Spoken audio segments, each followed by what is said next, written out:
குருபியோ நமக. அனைவருக்கும் லலிதாவின் காலை வணக்கம். இதோ 4 வரி கவிதை. பக்தர் மனதில் எழும் எண்ணம் நிறைவேறும் வண்ணம் பெரியவா நடப்பது திண்ணம் என்பதே இன்றைய உதாரணம். இன்று மகா பெரியவா எப்படி ஒரு பக்தர் மனதில் எழுந்த எண்ணத்தை நிறைவேற்றினார் என்பதை பார்க்கலாம். அது 1992ஆம் வருடம். பெரியவா காஞ்சி ஸ்ரீமடத்தில் இருந்தார். அப்பொழுது சின்ன காஞ்சிபுரத்தில் அருள்மிகு வரதராஜ பெருமாள் கோயிலில் கருட சேவை உற்சவம் நடந்து கொண்டிருந்தது. விழாவின் ஒரு அங்கமாக வரதராஜ பெருமாள் உற்சவர் சின்ன காஞ்சிபுரத்திலிருந்து புறப்பட்டு ஸ்ரீமடம் அமைந்துள்ள பெரிய காஞ்சிபுரத்திற்கு வந்தார். பெருமாள் வருகிற வழியெங்கும் சிறப்பு வழிபாடுகள் நடந்தன. காஞ்சியில் இருக்கிற பக்தர்கள் இந்த வலத்தில் கலந்து கொண்டு வரதா வரதா என்று பெருமாளை துதித்தபடி வந்தனர். வரதராஜ பெருமாள் உற்சவர் விக்கிரகம் காஞ்சி ஸ்ரீமடத்தை வந்தடைந்தது. ஸ்ரீமடத்தின் எதிரே அமைந்துள்ள கங்கை கொண்டான் மண்டபத்தின் அருகே அருள்மிகு வரதராஜ பெருமாள் பக்தர்களுக்கு தரிசனம் தந்து கொண்டிருந்தார். ஸ்ரீமடத்தின் வாசலில் வரதன் தரிசனம் தந்து கொண்டிருக்கிறார் என்ற தகவல் பெரியவாளுக்கு தெரிவிக்கப்பட்டது.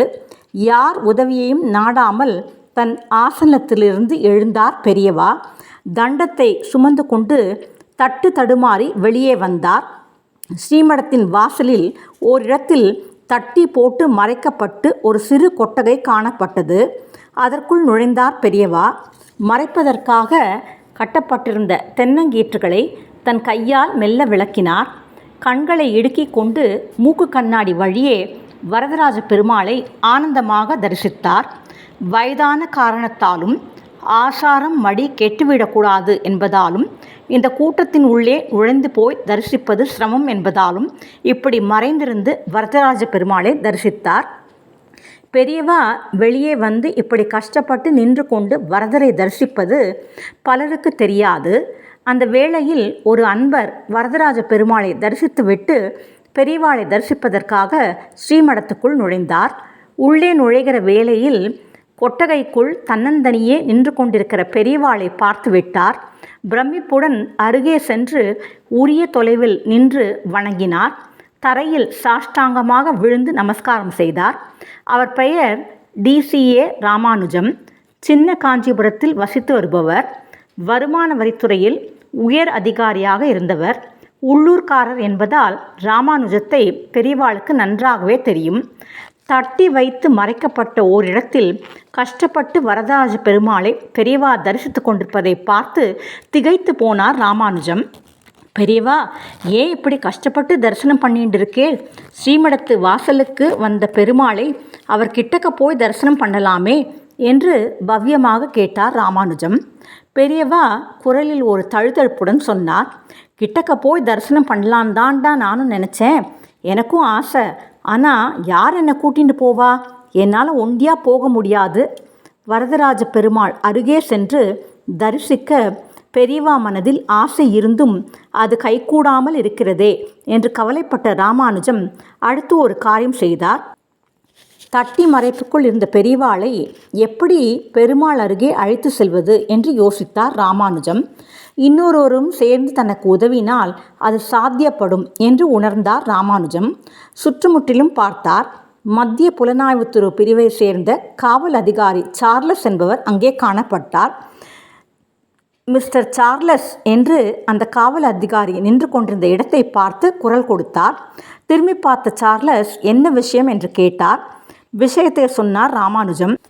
பெரியவாளை நாம் 2 பேரும் பெருமாள் அருகே கூட்டிகிட்டு போக போகிறோம். நீ அந்த பக்கம் 2 கையும் விரித்தபடி வா, இந்த பக்கம் நான் 2 கையும் விரித்தபடி வரேன். பெரியவா மேலே தப்பி தவறி நானோ நீயோ பட்டுவிடக்கூடாது. அவருக்கும் நமக்குமான இடைவெளி அப்படியே இருக்கணும். ஓகேவா? ராமானுஜம் கேட்டார். பெரியவா மெல்ல நடந்து செல்கிறார். அவரது இருபுறமும் ராமானுஜமும் சார்லஸும் பாதுகாப்பான சூழ்நிலையில் பெருமாள் அருகே பெரியவா வந்து கொண்டிருப்பதை பார்த்து ஒட்டுமொத்த பக்தர்கள் கூட்டமும் பயபக்தியுடன் வழிவிட்டது. பெருமாளை நெருங்க நெருங்க பரவசமானார் பெரியவா. வரதராஜ பெருமாள் ஆலயத்தின் பட்டாச்சாரியார்கள் மிகவும் நெகிழ்ந்து போனார்கள். கைகளை குவித்து பெரியவாளை வரவேற்றனர். பெருமாளுக்கு வெகு அருகே நின்று அவரை உருக்கமாக வழிபட்டார் பெரியவா. பெருமாளுக்கு ஆர்த்தி காண்பிக்கப்பட்டது. நடமாடும் தெய்வமான மகா பெரிவாளுக்கு மாலை மரியாதைகள் செய்யப்பட்டன. சடாரி சார்த்தப்பட்டது. கிடைத்த சந்தர்ப்பத்தை விட்டுவிடக்கூடாது என்று அங்கே கூடியிருந்த பக்தர்கள் பாதுகாப்பு நடவடிக்கைகளை மனதில் கொண்டு தள்ளி இருந்தபடியே நமஸ்கரித்தார்கள். கைகளை கூப்பி நடமாடும் பரமேஸ்வர சுரூபத்தை வணங்கினார்கள். ராமானுஜனுக்கு சந்தோஷமான சந்தோஷம். காரணம், பெரியவாளுக்கு அருகே இருந்து அவரும் பெருமாளை தரிசித்து விட்டார். கிடைத்தற்கு அரிய பாக்கியமாயிற்றே. அவருடைய விழிகளில் ஆனந்த கண்ணீர் சுரந்தது. எந்த நிலையில் பெரியவாளை தட்டி மறைப்பிலிருந்து அழைத்து வந்தார்களோ அதே நிலையில், அதாவது இரு கைகளையும் விரித்தபடி காணப்பட்டார்கள் ராமானுஜனும் சார்லஸும். போலாமா? ராமானுஜத்தை பார்த்து ஜாடையில் கேட்டார் பெரியவா. பெரியவா உத்தரவு என்றார் ராமானுஜம்.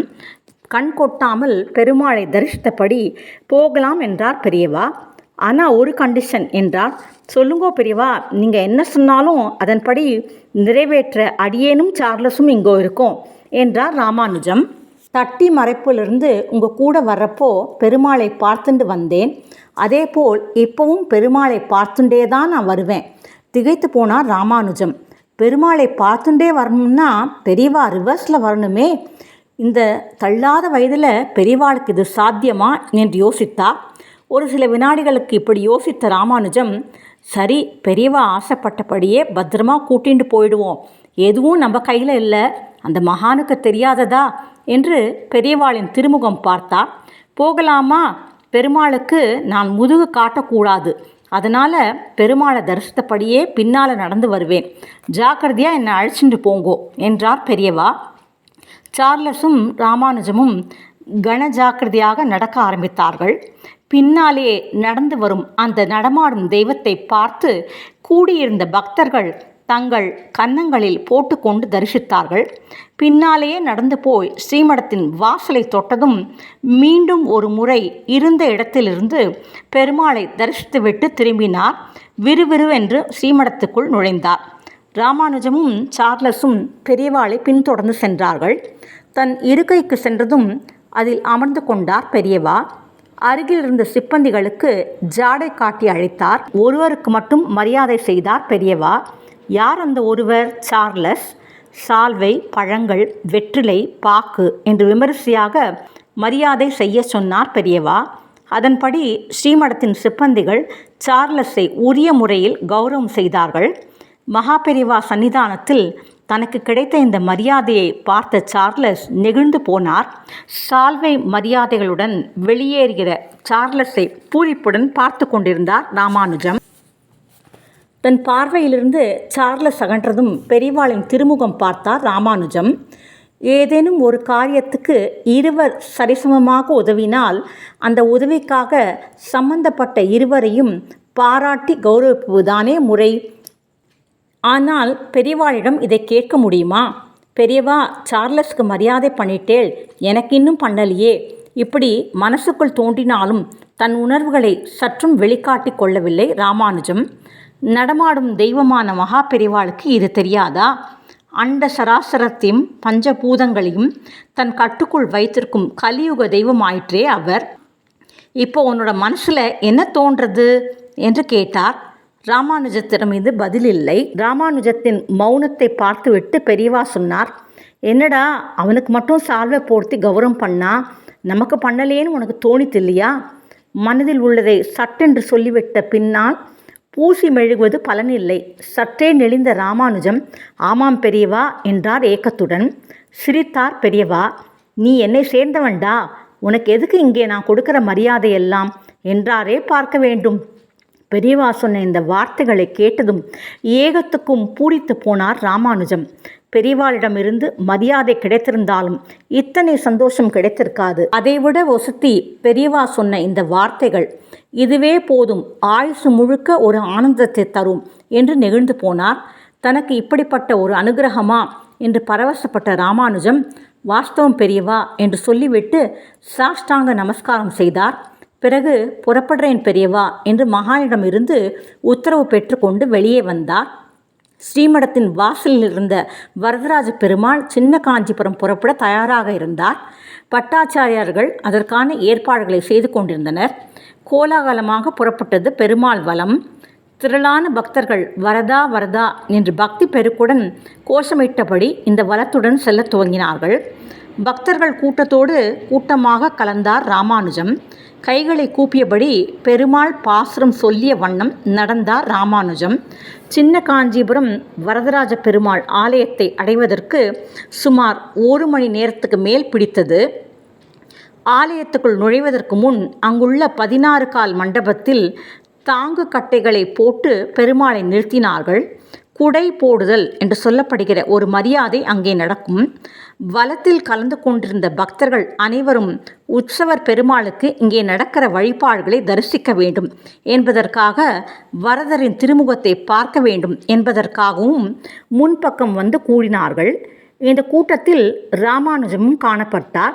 பெருமாளுக்கு இங்கே நடக்கிற வழிபாடுகளை உளமாற தரிசித்துவிட்டு வீட்டுக்கு போகலாம் என்பது அவரது எண்ணம். வரதராஜ பெருமாள் ஆலயத்தின் அர்ச்சகரான சீமா பட்டர் தான் வழிபாடுகளை நடத்தி கொண்டிருந்தார். வரதருக்கு என்னென்ன சம்பிரதாய வழிபாடுகள் செய்ய வேண்டுமோ அத்தனையும் செய்து முடித்தார் சீமா பட்டர். அடுத்து பெருமாள் ஆலயத்துக்குள் செல்ல வேண்டியதுதான் பாக்கி. அப்போது உற்சவர் பெருமாளுக்கு மேலே சார்த்தப்பட்டிருந்த ஒரு பிரம்மாண்ட மலர் மாலையை மிகவும் சிரமப்பட்டு தன் 2 கைகளாலும் எடுத்தார் பூஜகரான சீமா பட்டர். வருடத்தில் இது போன்ற கருட சேவை உற்சவ காலத்தில் மட்டுமே இப்படிப்பட்ட பிரம்மாண்ட மாலையை பெருமாளுக்கு சார்த்துவது வழக்கம். மாலையை கையில் எடுத்த சீமா பட்டர் அதை தூக்க முடியாமல் தூக்கியபடி பக்தர்கள் கூட்டத்தை ஒரு பார்வை பார்த்தார். அடுத்த கணம் சீமா பட்டர் பார்வையில் தற்செயலாக ராமானுஜம் சிக்கினார்.